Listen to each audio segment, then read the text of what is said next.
Olha, se tem uma saga de ficção científica que redefine o que a gente pensa sobre o universo, é essa aqui. Vamos mergulhar de cabeça na trilogia O Problema dos Três Corpos de Cixin Liu. É uma história que começa de um jeito bem simples com uma única mensagem, mas que termina literalmente com o destino de tudo o que existe. Para a gente entender essa história complexa, vamos seguir por 5 etapas. A gente começa com uma resposta fatídica, depois a gente entra na famosa teoria da floresta sombria, daí a gente vê uma dissuasão frágil, explora a guerra dimensional e, por fim, chega no fim do universo. É uma jornada então, vamos lá!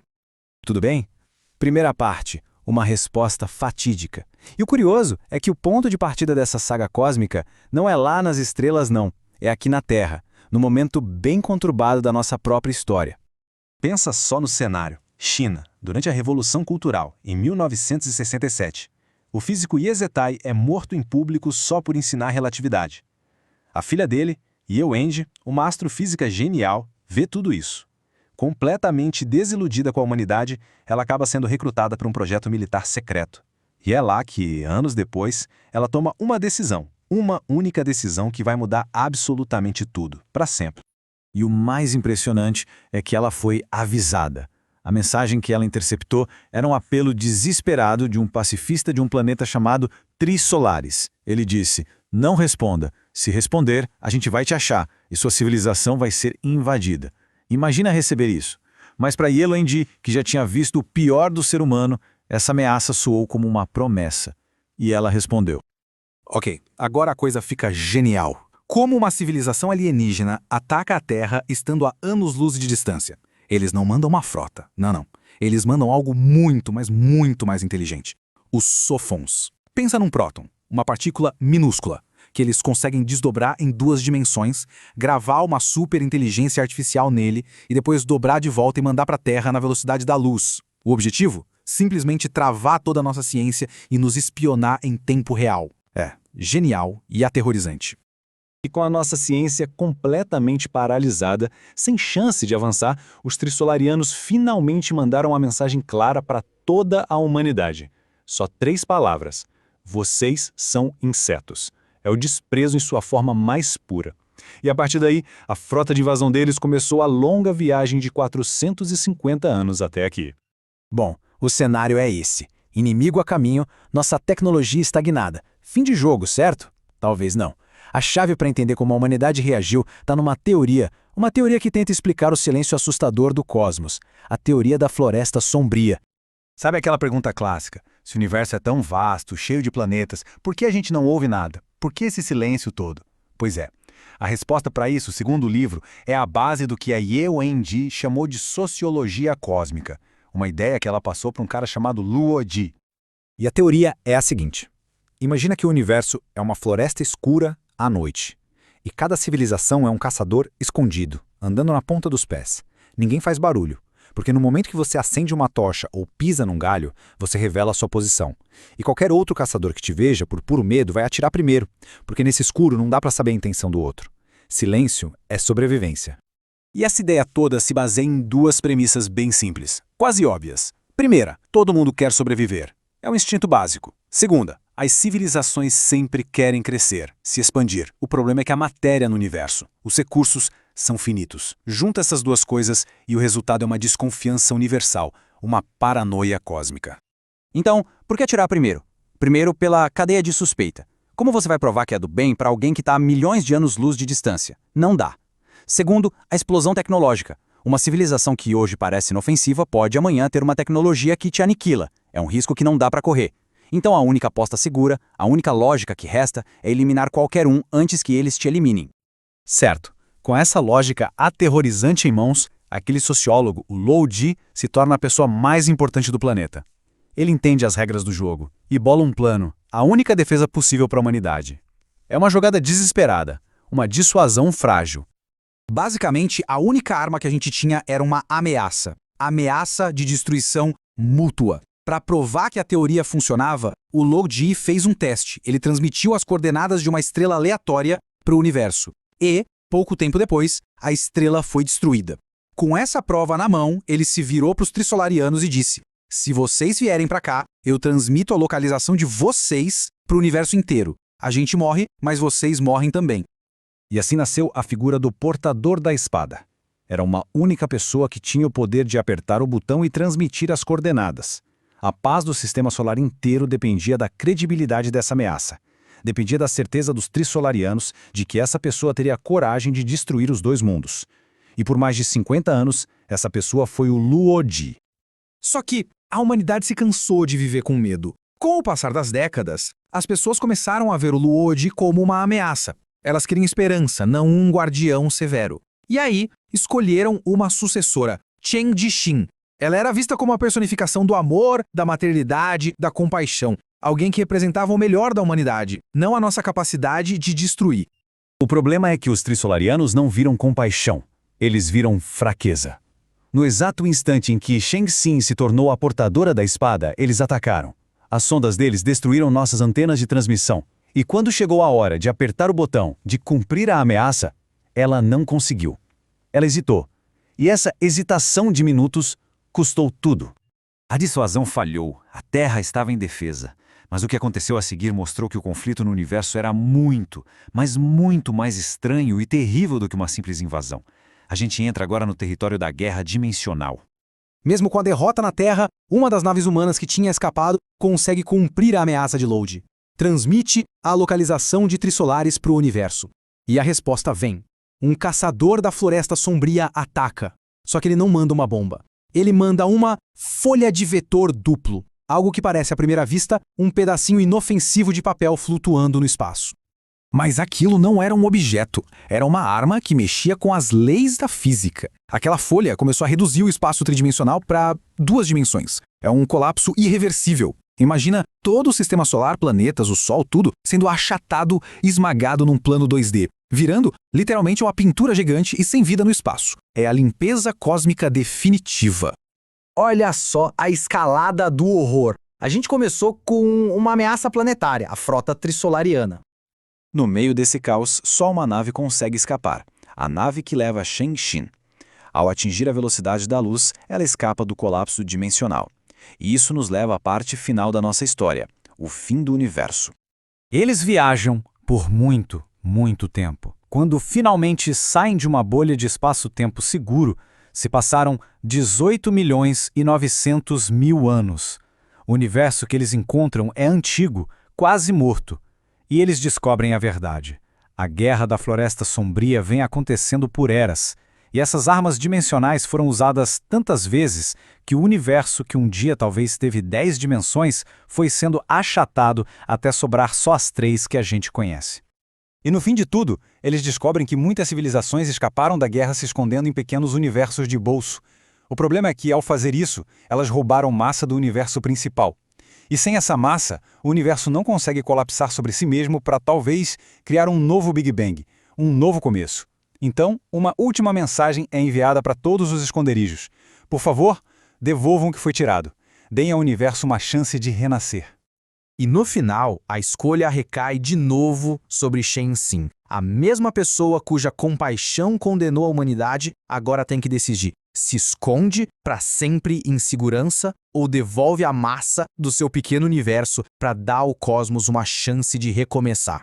E a pergunta que fica ecoando é: nesse universo de caçadores, o maior erro da humanidade foi lá no começo ter simplesmente feito um som? Bem-vindos a O Debate. Hoje, nosso foco recai sobre um dos pilares estratégicos e talvez um dos mais controversos da trilogia Lembranças do Passado da Terra, a dissuasão da Floresta Sombria. Exato. Uma estratégia que surgiu, no momento de desespero, né?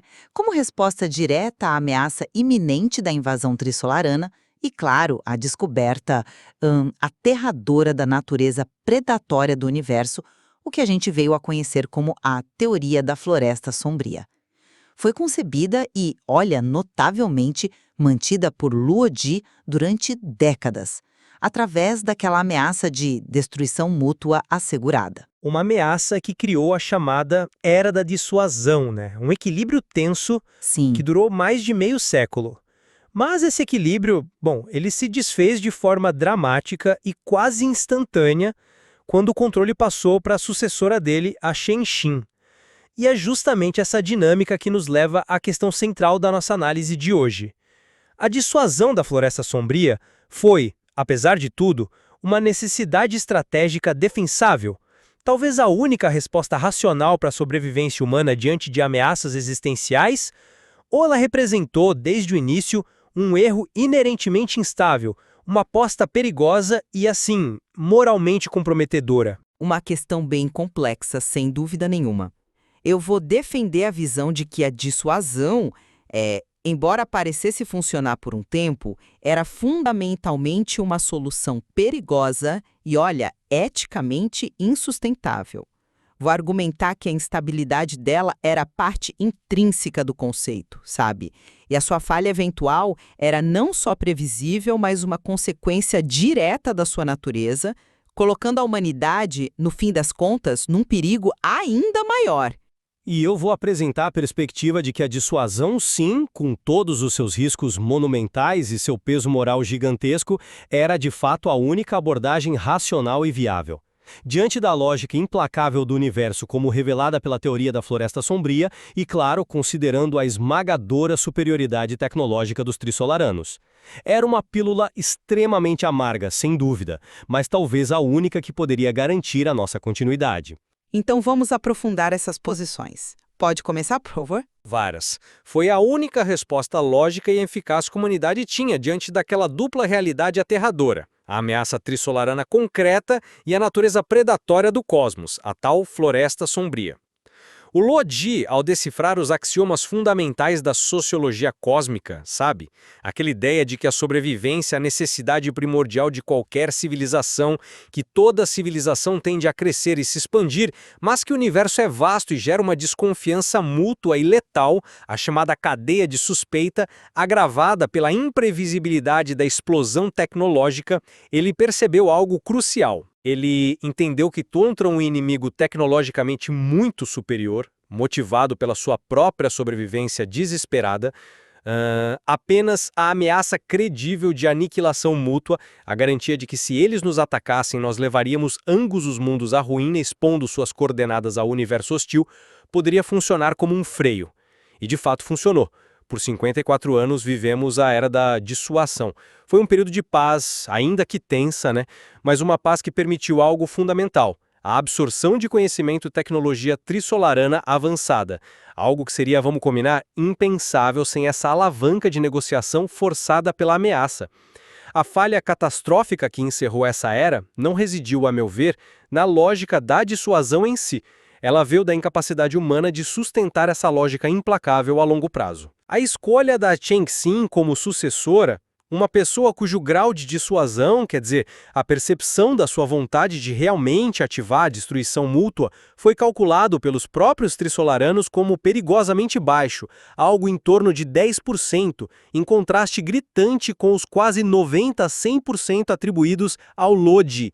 Isso combinado com uma certa complacência e um desejo por uma figura mais humana, que tomou conta da sociedade durante a paz, foram os verdadeiros catalisadores do colapso. A prova da validade da estratégia está na longa estabilidade sob Luo-Ji, no medo explícito que os trissolaranos demonstravam por ele. Eles o chamavam de o dissuasor com a espada sobre a cabeça, e na própria coerência lógica dos axiomas que ele desvendou e utilizou.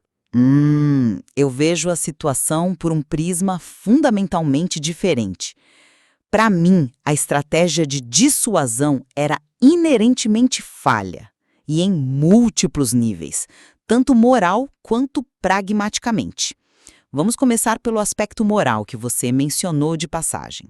A estratégia se baseava no medo constante e na ameaça explícita de cometer o que foi chamado de mundicídio, a aniquilação deliberada de um mundo inteiro, possivelmente 2. Esse fardo moral, olha, se mostrou pesado demais para a humanidade. Ele alienou gerações, criou divisões profundas e levou ao próprio julgamento do Luo-Ji por ameaça de genocídio cósmico, assim que ele deixou de ser essencial para a sobrevivência imediata. Construir uma paz, mesmo que temporária, sobre a fundação da ameaça constante de destruição mútua é, no mínimo, eticamente questionável. Que tipo de civilização emerge disso, sabe? Mas, além da questão moral, a instabilidade prática era gritante. A ideia de depender da psicologia, da vontade férrea e da capacidade de um único indivíduo, o chamado portador da espada, essencialmente, a pessoa com o poder literal de apertar o botão e transmitir a localização da Terra e de trissolares para o universo hostil, condenando ambos para manter o equilíbrio precário de dois mundos, é em si uma falha sistêmica crítica. Não é um sistema robusto, é um sistema fragilíssimo. A prova mais cabal e trágica disso é o colapso que ocorreu em meros 15 minutos após a transferência do controle para Shenxin. Os trissolaranos não apenas perceberam essa fragilidade inerente, como a exploraram ativamente. Eles sabiam, ou pelo menos calcularam com alta probabilidade, que a natureza humana, com sua tendência à compaixão e hesitação, eventualmente levaria à escolha de alguém como a Shenxin, alguém que eles consideravam ter um grau de dissuasão irrisório. A era da dissuasão, portanto, embora tenha trazido algum avanço tecnológico, pode ter sido, sob a perspectiva trissolarana, apenas uma fachada, uma forma de acalmar a humanidade e ganhar tempo, enquanto inevitável a falha da dissuasão se aproximava. E a consequência final, o legado duradouro dessa estratégia e de sua falha, foi ter confirmado de forma irrefutável e pública a localização da Terra para todo o universo hostil, selando nosso destino para um ataque futuro ainda mais devastador vindo da Floresta Sombria, como a própria ameaça da bidimensionalização, aquele processo terrível de achatamento do espaço do Sistema Solar, veio a demonstrar mais tarde. A dissuasão não nos salvou, apenas adiou e talvez tenha agravado a nossa exposição. Eu compreendo perfeitamente a gravidade da questão moral.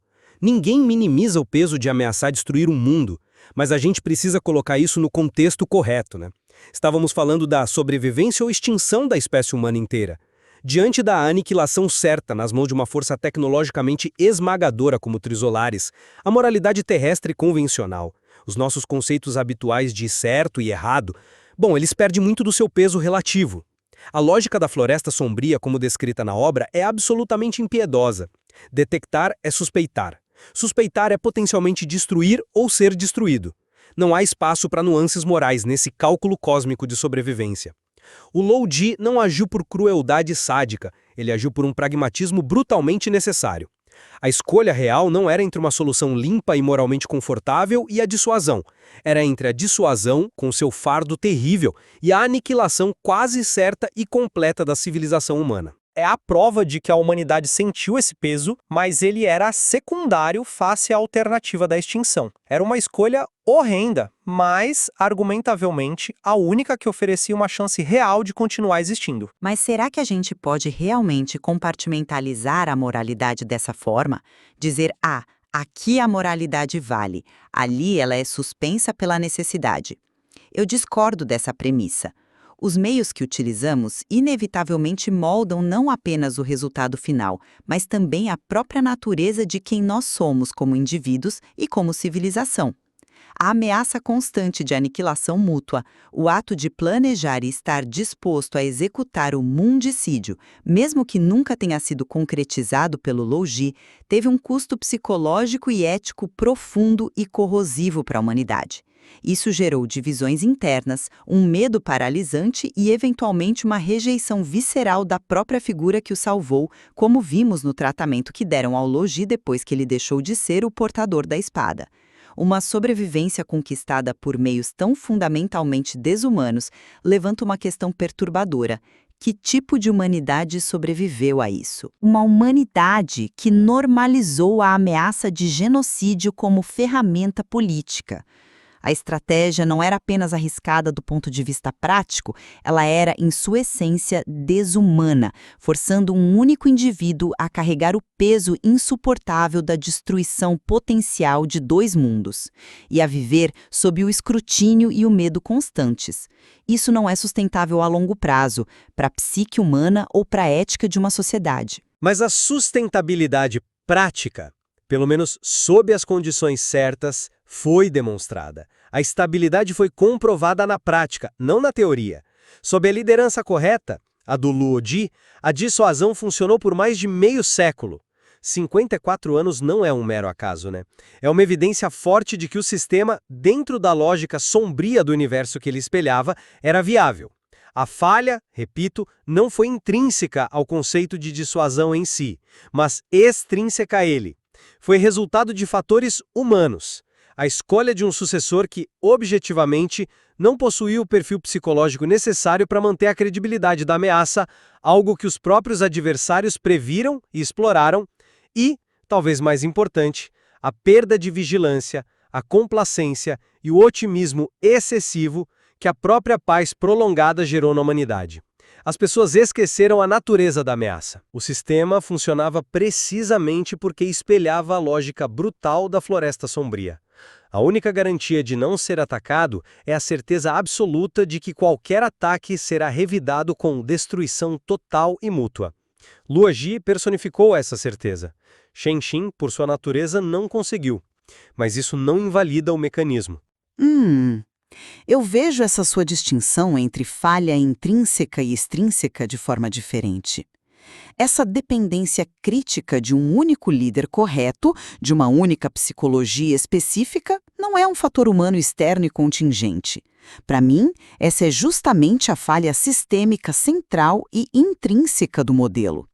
Qualquer sistema de segurança global, ou, neste caso, interplanetário, que dependa da infalibilidade psicológica, da resolução inabalável e da ausência de compaixão de uma única pessoa para evitar a catástrofe absoluta, é, por definição, inerentemente instável.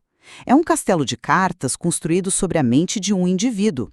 Fatores como erro humano banal, instabilidade emocional sob pressão extrema, um momento de hesitação, um surto de compaixão ou empatia, como vimos tão tragicamente com a Shang Xin, tornam a manutenção indefinida dessa ameaça absoluta uma impossibilidade prática.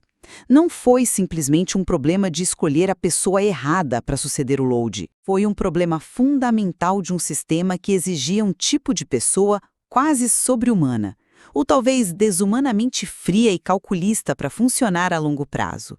Será que poderíamos encontrar outro Luo Ji e outro depois desse? Os Trissolaranos não apenas perceberam essa fragilidade, eles contaram ativamente com essa instabilidade inerente à condição humana para planejar sua cartada final quando viram a escolha da Shen Xin. A falha não foi um acidente de percurso, foi uma consequência lógica e previsível da própria estrutura insustentável da dissuasão baseada em um único portador da espada. Mesmo aceitando, só para argumentar, essa instabilidade inerente que você aponta, não podemos simplesmente ignorar os frutos colhidos durante a Era da Dissuasão. Foi um período incrivelmente valioso, talvez indispensável para a humanidade. Ele permitiu a absorção de uma quantidade imensa de conhecimento científico e tecnológico avançado vindo de Trissolares por meio das trocas culturais e científicas que a dissuasão tornou possíveis. Falamos de avanços que talvez levassem séculos ou milênios para a humanidade desenvolver por conta própria. Ganhamos uma compreensão muito mais profunda e, sim, assustadora, das leis do universo e da própria natureza implacável da Floresta Sombria. Um conhecimento vital para o futuro, por mais sombrio que fosse. E indo além, mesmo a falha da dissuasão sob Shen Xin e a subsequente transmissão desesperada feita pela nave Gravidade, que expôs a localização de Trisolares e levou à sua destruição pelo fotoide, aquela arma de destruição estelar baseada em leis físicas, isso teve consequências estratégicas significativas. Foi um ato de desespero, nascido da falha sim, mas eliminou a ameaça trisolarana direta e, ironicamente, demonstrou a eficácia final da lógica da Floresta Sombria para todo o cosmos ver. A exposição leva à destruição.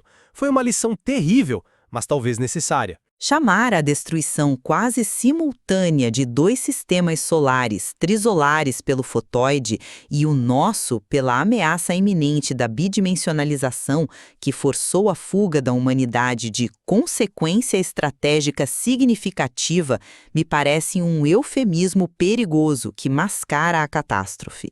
A dissuasão, na melhor das hipóteses, apenas adiou o inevitável confronto, criando uma falsa e perigosa sensação de segurança que permitiu à humanidade baixar a guarda e se entregar a ilusões de coexistência pacífica.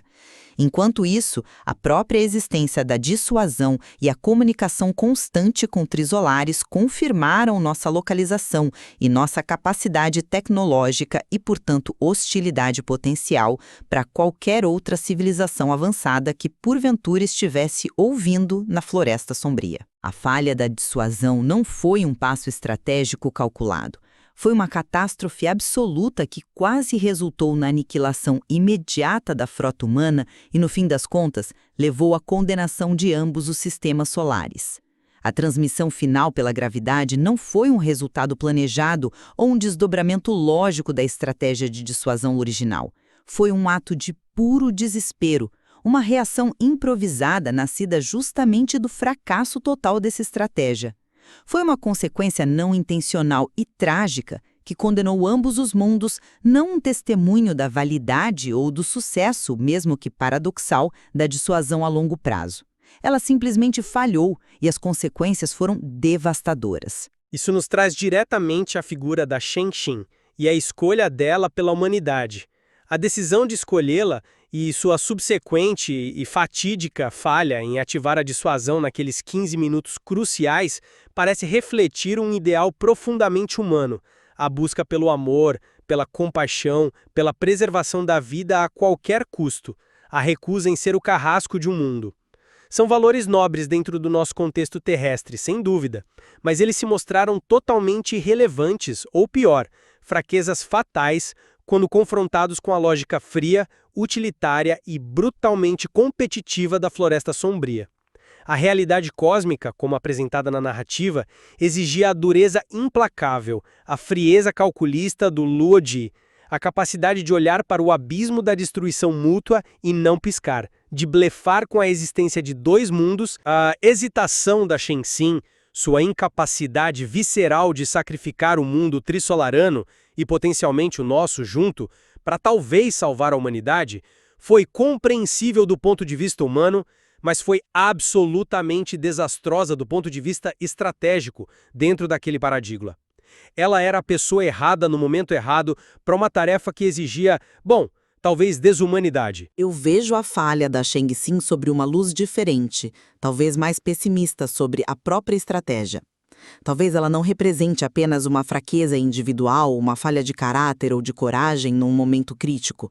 Talvez a falha dela seja, na verdade, uma afirmação dos limites intrínsecos da capacidade humana ou talvez da vontade humana de abraçar plenamente a crueldade calculista e a lógica predatória exigidas pela manutenção da dissuasão absoluta a longo prazo.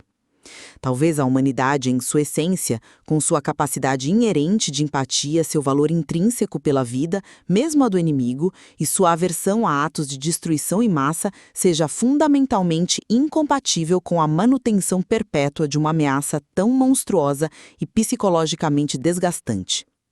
Se essa interpretação estiver correta, então a estratégia estava condenada desde o início, independentemente de quem fosse escolhido como portador da espada depois do Luo-Ji. A falha da Shen-Xin, nesse sentido, não seria apenas um erro tático ou uma falha pessoal, mas sim uma demonstração da própria natureza humana que tornava a estratégia, em última instância, insustentável para nós. E isso nos força a fazer uma pergunta ainda mais profunda. A sobrevivência a qualquer custo, especialmente se esse custo significa adotar a lógica desumana da Floresta Sombria e nos tornarmos aquilo que tememos, é realmente desejável? Ou sequer possível para uma espécie como a nossa? Então, para sintetizar meu ponto, a dissuasão da Floresta Sombria, por mais terrível e moralmente complexa que fosse, representou a única resposta racional e pragmaticamente necessária à ameaça existencial representada por Trisolares e a natureza implacável do universo como descrito pela sociologia cósmica. Sua eficácia foi demonstrada empiricamente durante as mais de 50 décadas sob a gestão de Luo-Ji. Sua falha final não invalida a lógica estratégica subjacente, mas sim expõe a fragilidade, a complacência e talvez a incapacidade da natureza humana de sustentar tal nível de vigilância e crueldade calculada indefinidamente diante de um desafio de escala cósmica. E eu reafirmo minha visão. A dissuasão foi uma estratégia inerentemente instável, moralmente corrosiva e, em última análise, desastrosa para a humanidade. Fundamentada na ameaça de cometer um ato impensável, mundicídio e perigosamente dependente da psicologia frágil e imprevisível de um único indivíduo, ela apenas adiou a destruição inevitável, enquanto confirmava nossa presença e hostilidade potencial para todo o universo hostil. Além disso, ela contrariou valores humanos fundamentais, gerando um custo ético e psicológico imenso.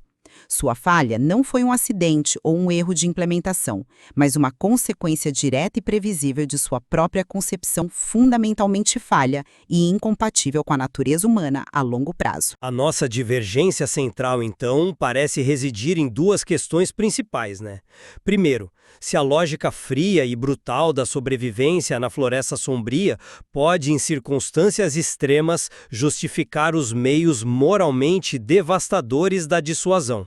E segundo, se essa estratégia era, de fato, uma ferramenta viável que foi tragicamente mal utilizada ou abandonada no final devido a fatores humanos, ou se era desde o princípio uma arma inerentemente defeituosa, uma bomba relógio psicológica destinada a falhar. Exatamente.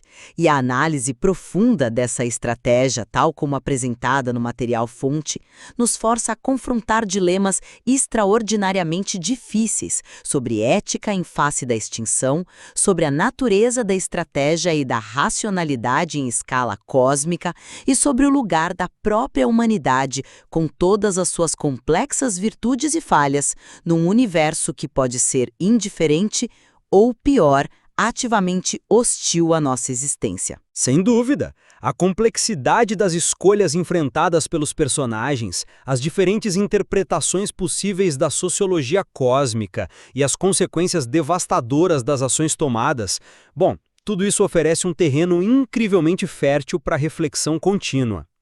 As narrativas que a gente examinou hoje levantam questões existenciais que ecoam muito além da ficção científica.